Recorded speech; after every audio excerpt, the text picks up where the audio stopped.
শুষ্ক মৌসুম এলেই শুকিয়ে যায় কমলগঞ্জের হাওরবাউর, খাল, বিল, নদী নালার পানি। ভূগর্ভস্থ পানির স্তর নেমে যাওয়ায় নলকূপে দেখা দেয় পানির সংকট। এমন অবস্থায় জনজীবন হয়ে উঠেছে বিপর্যস্ত। বিস্তারিত প্রতিবেদনে।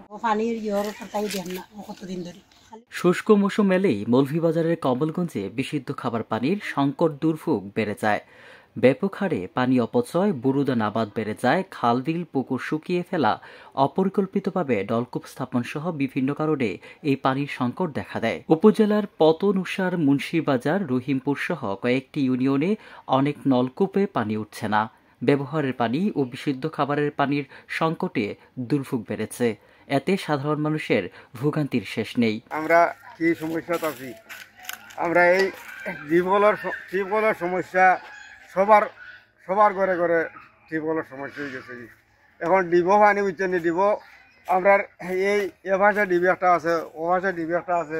এখন চতুর্দিকের ডিবো পানি ঠেলা দিয়া গেলে তারা ফেরত দিলায়, ডিবর পানি দেয় না।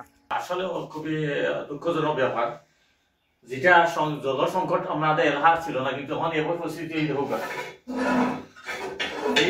এই ইয়েটা আছে, মোটরটা আছে বহানো, নিচে না পানি করে পানি নাই, এইদিকে কিছু নাই। এখানে রাখছি পানি, ফুসকির অবস্থা খারাপ, এরপরেও কিছু পানি আনিয়ে রাখা লাগছে। আমরা খাওয়া দই আর কি, খাবার পানি তো আনা লাগে, অনেক দূর থেকে। এলাকার স্থানীয়দের সঙ্গে কথা বলে জানা যায়, গত বছর ধরে শুষ্ক মৌসুমে 2 থেকে 3 মাস বিশুদ্ধ পানির সংকট দেখা দেয় এই উপজেলায়।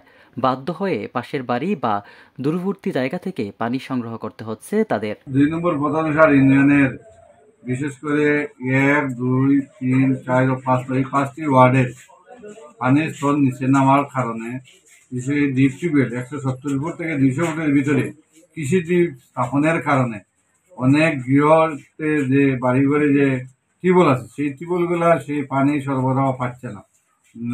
বিধায় অনেকেই টিউবওয়েলের পানিবিহীন চলাফেরা করতেছে। তাই ডিপগুলা যেগুলো আছে দিনের বেলা, সেই ডিপগুলা না চালানোর জন্য বিভিন্ন মহিলাদের সাথে আমরা আলোচনা করে সবাইকে বলে দিয়েছি, বিভিন্ন মসজিদে মাইকিংয়ে বলে দিয়েছি যে দিনের বেলা যাতে কোনো শেষ না করার জন্য, রাত্রেবেলা কৃষি শেষ করার জন্য। তো আমি অনুরোধ জানাবো পতনসার ইউনিয়নের চেয়ারম্যান হিসাবে যে দিনের বেলা অন্তত পক্ষে এই কৃষি শেষের জন্য ডিপ না চালিয়ে রাত্রেবেলা চালাবেন। ধন্যবাদ।